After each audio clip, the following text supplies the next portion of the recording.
what in the world is Tucker Carlson doing?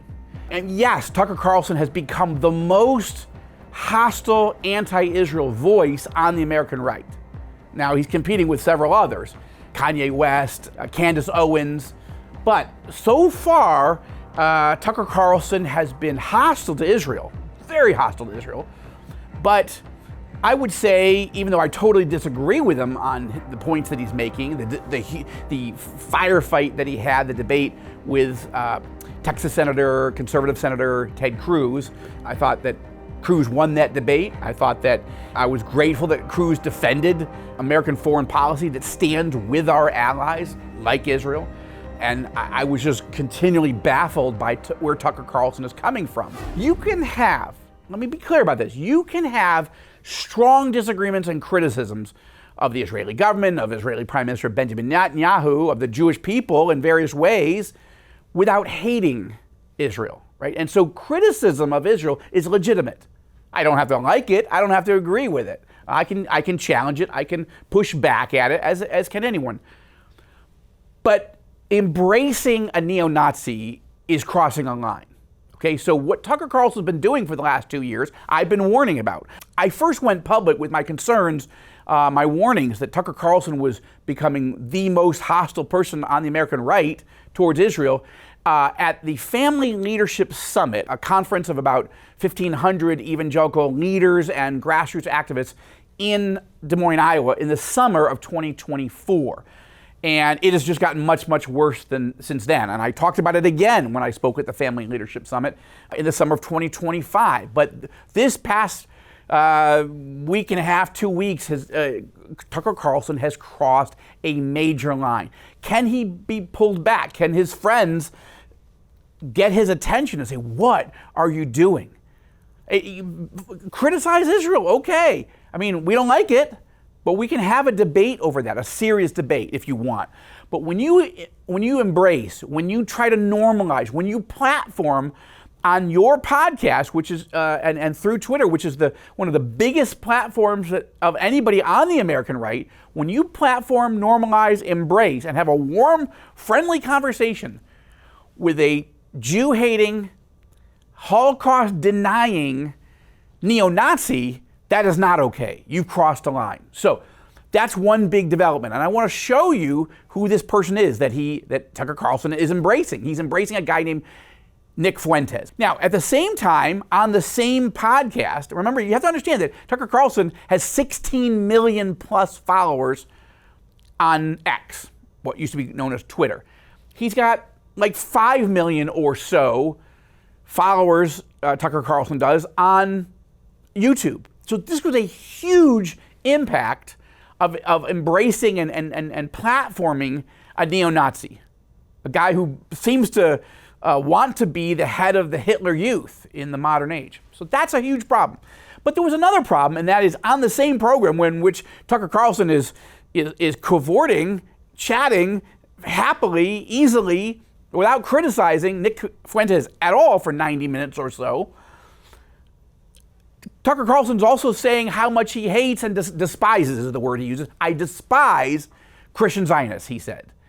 And he said that Christian Zionists have a brain virus, that we're engaged in heresy. How do you explain Mike Huckabee, Ted Cruz, and there are a lot like that, John Bolton. I mean, I've known them all, George W. Bush, like Karl Rove. I mean, all people I know personally who I've seen like be seized by this brain virus, and they're not Jewish.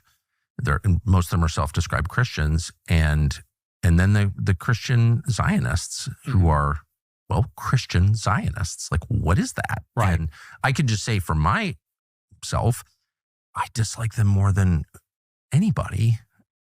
Because like what? Because it's Christian heresy, and I'm offended by that as a Christian. So here's a man, Tucker Carlson, who claims to be a Christian, yet often says, I don't really know about the Bible. I don't really know about your theology. And yet is attacking the belief that God has a love and a plan for Israel and the Jewish people as heresy, not heresy. We'll deal with that. But that was bad. But embracing and platforming a neo-Nazi is much, much worse. Israel and Iran have stopped their missile war, but a spiritual battle is still taking place. Today, nearly 99% of Israelis don't yet know Jesus. Think about that. Nearly 99% of Israelis don't yet know Jesus, but a miracle is unfolding. One for Israel is a ministry that shares the gospel. And I can tell you, Jewish people are starting to accept Jesus in numbers not seen since the early church. Many Arabs are also finding faith and unity. One for Israel is an initiative of native-born Israelis sharing the gospel, discipling believers, and equipping spiritual leaders across Israel. As Romans 10:1 expresses, my heart's desire and prayer to God for Israel is that they may be saved. Your support helps bring the gospel back to Israel. I want you to do something right now. Pick up the phone and call 800-892-9065. That's 800-892-9065 to help share the gospel in Israel. Visit oneforisrael.org/partner or scan the QR code. I've seen various interviews that Tucker Carlson has done. I haven't been a big fan of, like when he interviewed Vladimir Putin, and it was a total softball interview. He seems to love Vladimir Putin. He seems to love the leaders of Iran. He seems to love the leaders of Qatar. These are some of our worst enemies in the United States, and certainly the worst enemies of Israel. But Tucker Carlson doesn't have any problem with them. Now, when he sat down with Senator Ted Cruz, that was a firefight, right? Tucker Carlson has no problem going at you and challenging you and berating you and laughing at you and mocking you and criticizing things that you think if you're Ted Cruz, if you're a conservative. If you're a Christian conservative who happens to love Israel, you're going to get even more attack.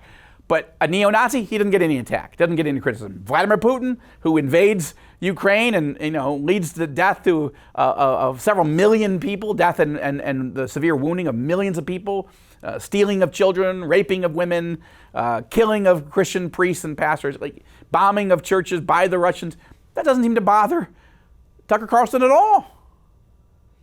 So you can see where his values are when you see the interviews he does, and when he challenges someone, with spite, you know that he hates that person. He despises that person's views. And Tucker Carlson says he despises any Christian who believes in Christian Zionism.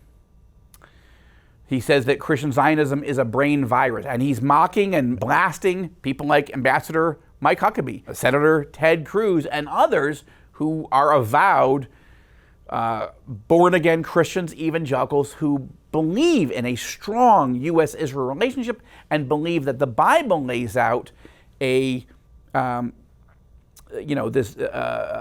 wonderful promise that God has made to Israel and the Jewish people.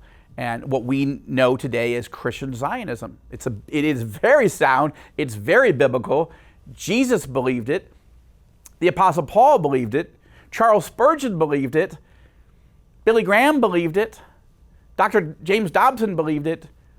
But Tucker Carlson, who describes himself as fairly new to even reading the Bible, and repeatedly has said, I don't really know much about theology. I don't really know much about the Bible. But he hates Christian Zionism and the society that he knows that it's heresy. It's not. It's funny, in February, I was trying to think about what to do for Lent. I'm not a particularly faithful or virtuous person, but you try to do something. I already quit smoking, so what's next?